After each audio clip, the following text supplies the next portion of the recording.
The decision to build something new in your life is like assembling a puzzle, and sometimes it's difficult to see the picture when you're in the frame.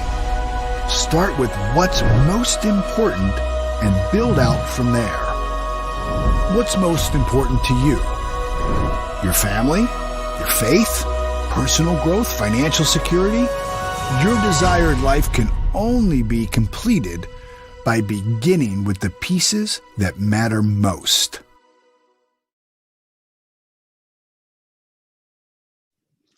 Well, hello, everyone. Good morning, good afternoon, or good evening, as always, just depending on when you're able to catch this live video.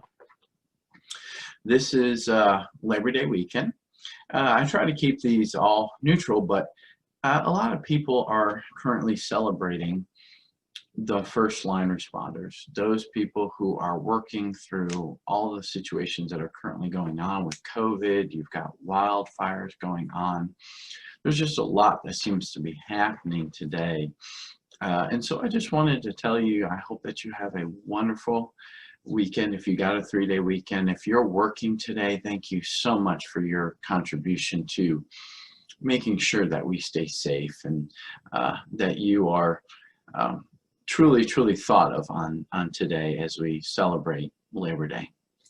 So rather than start today with a quote, I just wanted to dive deep into the topic that I thought about for today, which is really on fear and how it can actually hold you back.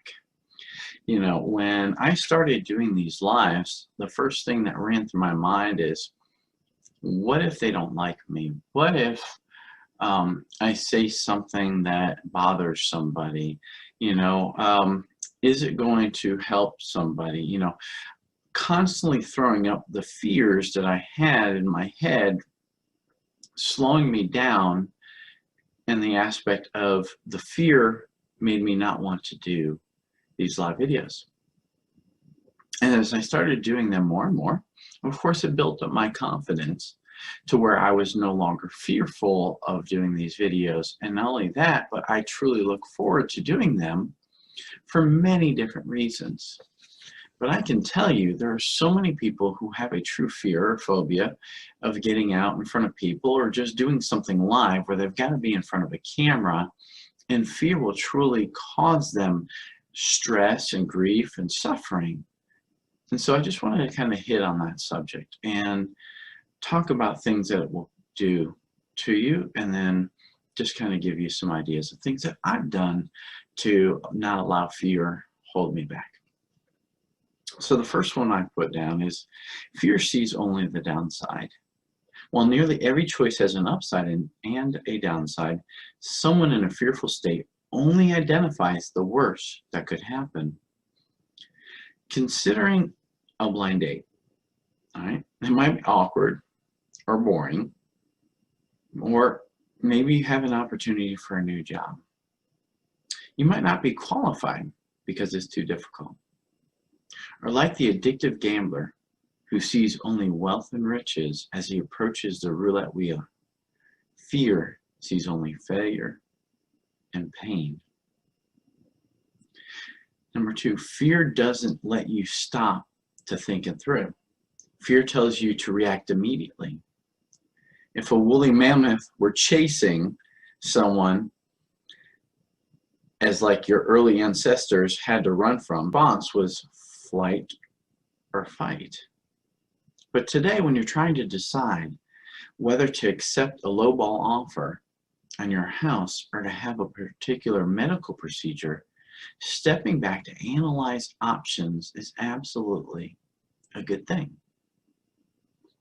Number 3, fear tells us to avoid anything new or unknown. Whereas fear used to appear only in response to real threats to survival, now it's an alarm that sounds whenever we stick a toe outside of our comfort zone. Fear prefers that we stay in a familiar, even painful situation, rather than step into the unknown. For example, fear could dictate that we stay in an abusive relationship or a dead-end job. Number 4, Fear constricts rather than expands who we are. Fear tells us not to smile at strangers or speak our opinions too loudly. Instead of pushing our boundaries, fear encourages us to avoid any potential failure or rejection.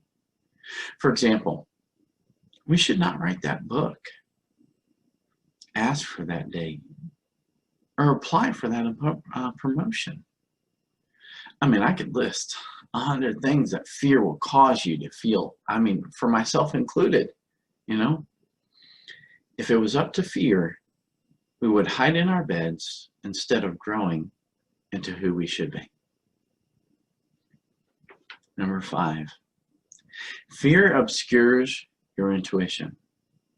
Great decision makers often talk about trusting their gut. There's no room for that small, still voice when fear is present. All you can hear are the spiraling thoughts coursing through your mind. When you're consumed with fear, gut instincts are hard, if not impossible, to recognize. You know, I've spoke about a time where I was stuck in the Everglades through some of my teachings. And we were stuck out there for 3 days, and it should have only taken us 2 to get through it had we not gotten down a lost path and, disconnected from our teacher and our travel guide. And, you know, the immediate flight or fight came into aspect. And of course, we were a bunch of teenagers, so fear immediately took place and a hold of our emotions. Now, on one side, I can completely understand if you've never been in that kind of situation, kind of like those people who've never been in a wartime situation, you don't know how to react to it until you've been in it. All right. But there are some common ways that you can think about and be proactive enough to be able to say, hey, wait a minute. I know that I'm scared. I know that I'm afraid. But what's the most logical way, the most productive way for me to handle this? Okay. I mean, back in the day, like I said, if, you know, the example was if you had a woolly mammoth charging at you, you immediately couldn't just stop and go, well, wait a minute, woolly. Wait a minute. Okay. Just give me time to think about this before you charge me. Okay. Just wait right there. All right. Just give me just a minute. Of course, we can't do that. Right. That's just being silly. But if fear is taken hold and you give yourself some time to be able to be proactive rather than reactive to the situation and think through things, it's going to go a lot smoother, regardless of how much fear is there. All right? And I'm not saying you can't be afraid, but you got to work your way through the fear. Okay. Number 6, fear often keeps us from making any decision at all. A wise person once said, choose a path, or a path will be chosen for you. Fear is the root of some people's, as you want to call it, decidophobia, the fear of making decisions. While most individuals do not freeze in the face of any choice, fear keeps many second guessing themselves into avoiding decisions whenever they can. Of course, no decision at all becomes a decision. So, how can you deal with fear? What are some common ways that I've dealt with fear? And I can tell you, number 1, I get fearful all the time. All right, whether it be when I started this new job that I've started, whether it be making a decision to be in a relationship and the current relationship I'm in, how I'm dealing with that relationship, you know, dealing with a vehicle on whether or not I want to keep it or if I want a new one. There are many things that will cause fear. And the very first thing I have to do is take a breath and realize that I've got a decision to make. What that decision looks like just depends on what situation I'm currently in. All right? In my case, when it came to making a decision to start a new job, I did pretty much like a Ben Franklin scenario where you write all the pros on one side and the cons on the other. All right? And I took time for reflection. So I didn't allow the fear to take control to just make a rash decision. All right? Also, you can train your mind to think of scenarios of what could be happening or the what ifs. All right? What would it look like if I was stranded out in the Everglades? What would it look like if someone were to break into my home while I was sleeping in the middle of the night? What are the things and the emotions that I would go through? Right? They tell us to commonly make a plan of action for an emergency situation. For example, there'd be a fire, a flood, a burglary, all right?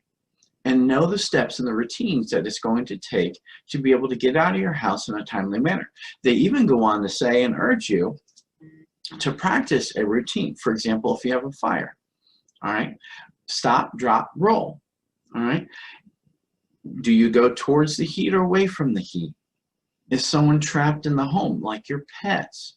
What would happen if that were to happen? What's the plan of action? Right?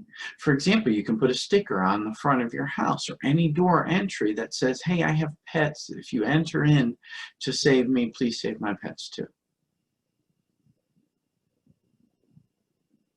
So, rather than be reactive, you can be proactive. That's how I deal with fear. Does it work all the time? No. But you can be proactive in considering what steps you need to take when it starts to take hold of your emotions. Okay? So that's my topic on fear for today. I hope that you have a wonderful, wonderful long Labor Day weekend, that you got some time for rest and relaxation.